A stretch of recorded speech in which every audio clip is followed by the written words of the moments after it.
ciri-ciri orang yang terkena sihir. Yaitu ciri-ciri yang akan saya bahas di part ini adalah ciri-ciri ketika seseorang terkena sihir dalam kondisi sadar itu apa saja sih cirinya. Ini dalam kondisi sadar ya, bukan dalam kondisi tidur, bukan dalam kondisi apapun. Jadi dalam kondisi kita sehari-hari, emosinya seperti apa, kita akan bahas di Assalamualaikum warahmatullahi wabarakatuh. Kali ini kita akan membahas sebuah ciri-ciri orang yang terkena sihir. Yaitu ciri-ciri yang akan saya bahas di part ini adalah ciri-ciri ketika seseorang terkena sihir dalam kondisi sadar itu apa saja sih cirinya. Ini dalam kondisi sadar ya, bukan dalam kondisi tidur, bukan dalam kondisi apapun. Jadi dalam kondisi kita sehari-hari, emosinya seperti apa, kita akan bahas di part ini. Maka jangan lupa tetap saksikan dan selalu dukung channel dengan cara subscribe, like, share, biar banyak ilmu-ilmu yang nanti kita, dan saya juga semangat bikin kontennya ya. Insya Allah nanti kita akan share ilmu apapun itu, mau dilihat banyak orang mau enggak, yang penting saya share ilmu ini, semoga aja ada orang yang bisa mengamalkan apa yang bisa saya sampaikan.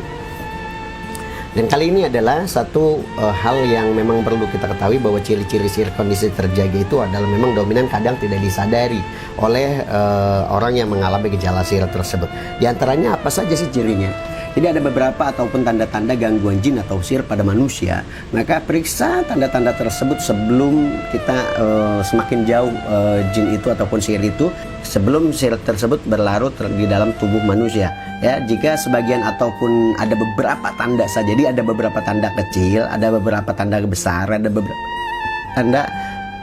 Jadi tanda-tanda sihir itu ada beberapa tanda kecil yang tidak berbahaya, itu ada tanda-tanda besar ataupun tanda-tanda yang sedang. Nah, kita akan lihat poin per poin, mana itu tanda yang kecil, mana tanda-tanda yang besar, mana tanda-tanda yang fatal. Jadi dalam kondisi terjaga ini seorang manusia juga harus mengetahui bahwa ini adalah salah satu bagian daripada gejala sihir. Yang pertama adalah emosi yang tinggi, tidak bisa terkendali. Bahkan istri selalu membantah suami, anak selalu membantah ibu, atau suami sering memaki-maki istri walaupun itu ada permasalahan kecil. Emosi yang seperti ini adalah bagian daripada gejala sihir. Emosi yang berlarut, emosi yang bertubi-tubi, itu adalah bagian daripada gejala sihir, dan ini adalah gejala sihir yang sangat berat. Kemudian yang kedua adalah sering ragu, was-was, ketakutan tanpa sebab. Jadi ada kecemasan atau anxiety disorder. Jadi dia merasa cemas, sesuatu yang belum terjadi dia sudah takuti. Ada sesuatu, dia mau melakukan sesuatu dia sudah was-was, dia sudah cemas. Ini adalah bagian daripada sihir yang memang masuk kategori sedang mungkin ya.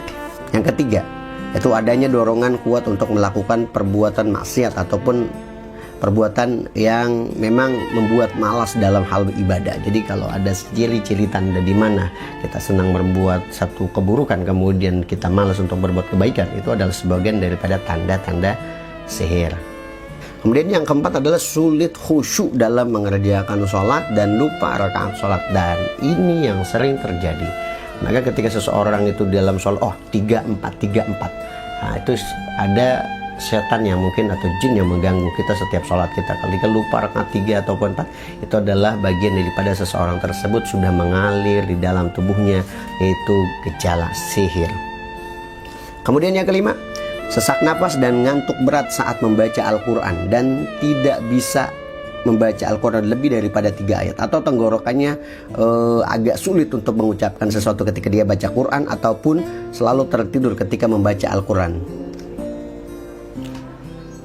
Adapun ciri-ciri yang keenam, yaitu melemahnya hati atau minder, suka menghayal, kemudian melamun, menyendiri, dan mengurung di kamar secara berlebihan. Jadi mengasingkan diri dari dunia sosial.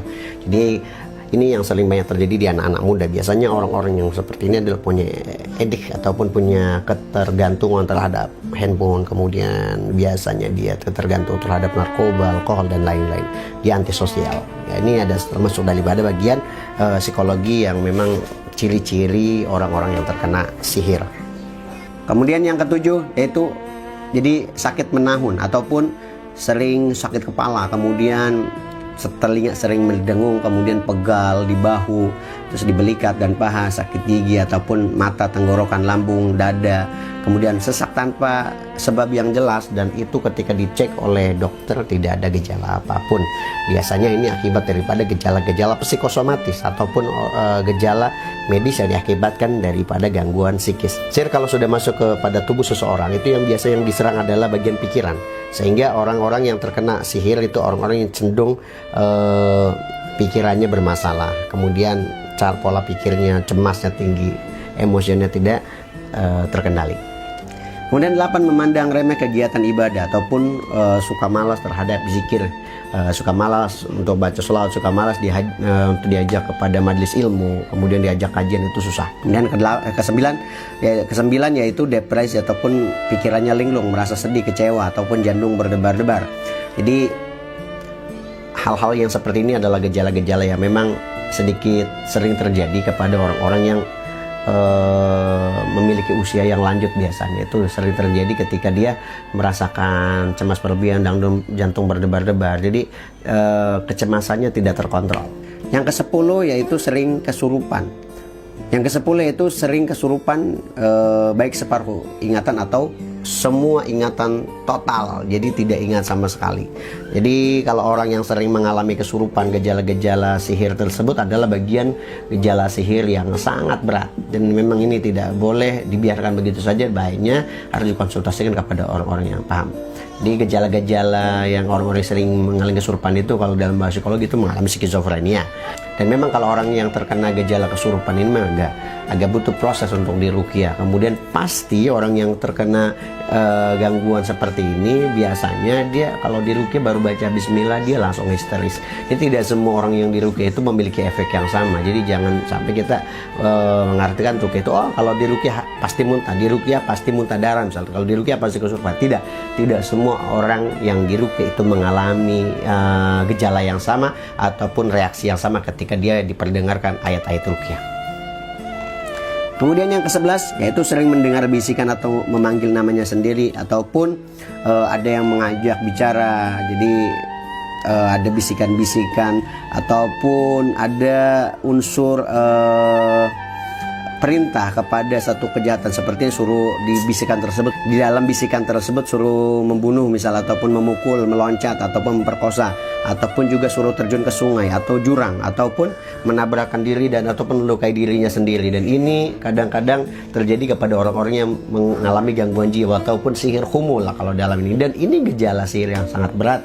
Memang proses penyembuhannya pun agak sedikit lama. Dan memang yang saya bilang tadi, setiap proses ruqyah ataupun seseorang mengalami gejala sihir itu responnya itu berbeda-beda. Kemudian yang ke-12 ini paranoid, cemas, merasa bersalah terus-menerus, kemudian jadi merasa ada yang ngikutin, kemudian ngerasa ada yang ngejar-ngejar, ngerasa ada yang ngancam, ngerasa ada yang mau ngelukai dia, ngerasa ada yang mau ngebunuh, padahal nggak ada. Gitu. Itu ada salah satu sifat paranoid yang memang waham kalau dalam bahasa psikologi, dan memang ini gejala sihir yang sangat berat dan ini harus ditangani. Jika memang ada bagian salah satu daripada poin-poin yang tadi saya sebutkan itu ada di dalam diri kalian, baiknya kalian konsultasikan kepada orang yang paham. Kemudian sering mencium bau-bauan seperti kembang, dupa, anyir, bau busuk ataupun seperti bau melati gitu kan, ataupun bau-bau yang tidak sedap gitu kan, seperti bau bangkai, dan tapi tidak tahu sumber daripada bau tersebut.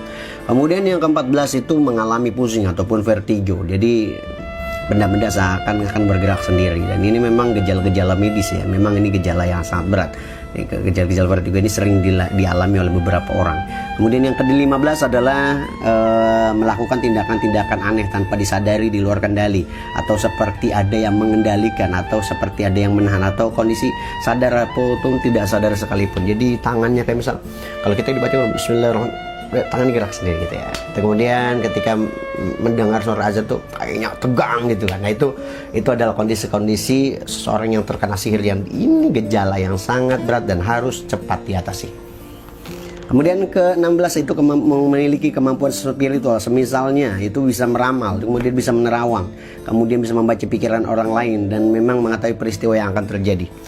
Perbedaan orang yang meramal itu kan kadang-kadang dia masuk ke gelombang otak yang sangat dalam gitu kan, sehingga pikirannya pun dikendalikan oleh sesuatu hayalan tersendiri. Jadi ketika bedakan antara orang meramal dengan orang yang tahu masa depan dengan orang yang memiliki intuisi. Ya, itu beda ya. Contoh, atau seseorang itu intuisi bisa dikembangkan, ataupun feeling itu bisa dikembangkan. Ketika kita mau nyalip motor, wah dalam detik sekian nanti visualnya sudah terbukti, padahal itu belum terjadi, dan kita sudah mengetahui nextnya seperti apa.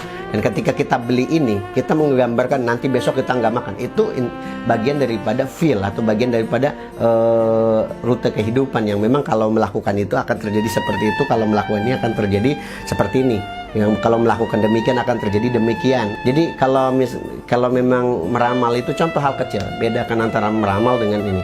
Orang yang kalimat itu kadang-kadang bisa sesuatu kalimat diucapkan salah itu bisa menjadi ramal, tapi diucapkan dengan metode benar itu bisa jadi nasihat. Ketika kita ada memiliki feeling, dia menyatakan besok ente jatuh, itu adalah bagian dari ramal. Tapi ketika kita menyatakan hati-hati kalau jalan nanti takut jatuh, itu bagian daripada intuisi atau feel, karena biasanya kalau dia jalan ceroboh gitu. Nah seperti itu bisa dibedakan. Jadi kalau orang yang memiliki intuisi itu tanpa pikir panjang, diceplos aja gitu. Nah, ini bagian daripada orang yang terkena gangguan sihir.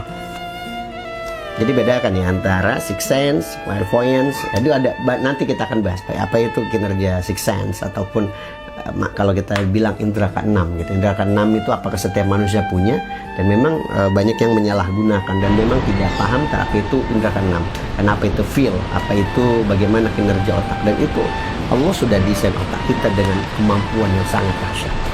Kemudian yang ke-17, bisa merasakan atau keberadaan makhluk halus baik sekilas ataupun jelas. Jadi kalau sering kita mengalami tiba-tiba di satu ada yang lewat gitu kan, nah itu bisa jadi orang tersebut terkena gejala sihir. Kemudian 18, jadi rasa sakit di salah satu anggota badan yang tidak dideteksi oleh dokter, kemudian sudah menahun tidak ditemukan solusinya dalam dunia medis. Nah itu yang saya bilang tadi, itu biasanya gejala-gejala psikosomatis. Nah, jadi di dokter tidak diketahui gejalanya ataupun rasa sakitnya, dan itu bisa jadi bagian kalau sihir itu ataupun gejala jin atau sihir yang masuk dalam tubuh itu ya jeri majrotan, masuk ke aliran darah, sehingga gejala-gejala tersebut agak sulit terdeteksi. Kemudian 19, sering merasakan sakit saat tertentu saja, misal datangnya mulai waktu asar doang, atau maghrib doang, ataupun tengah malam doang, ataupun matahari terbit dan sebagainya. Jadi waktu-waktu tertentu. Jadi saya pernah mengalami satu kejadian, itu ada seseorang bercerita dia mengalami sakit itu pada saat habis asar saja, kayak gitu. Jadi habis asar tuh setiap habis asar pasti sakit. Dan dia merasakan itu hanya hari Rabu gitu misalnya, atau hari apa gitu, dan setiap kali dia lewat situ pasti merasakan getaran luar biasa. Nah ini adalah bagian daripada gejala sihir yang sangat berat dan harus segera ditangani dengan baca Quran ataupun baca Ratib Al-Haddad. Kemudian ke-20, jadi selalu menemui kegagalan dalam menjalankan usaha bisnis, perjodohan, seperti ada yang menghalang-halangi atau menutup pintu rezeki dan jodoh. Nah ini yang sering terjadi. Itulah beberapa gejala-gejala sihir pada kondisi terjaga. Maka kalau kita mau segera tangani gejala-gejala sihir tersebut dengan membaca ayat ruqyah, Ratib Al-Haddad, atau membaca bacaan yang diajarkan oleh Nabi Muhammad, zikir, perbanyak doa, perbanyak zikir. Jangan lupa dawamkan wudhu. Insya Allah segala sihir tersebut akan reda dengan sendirinya. Wassalamualaikum warahmatullahi wabarakatuh.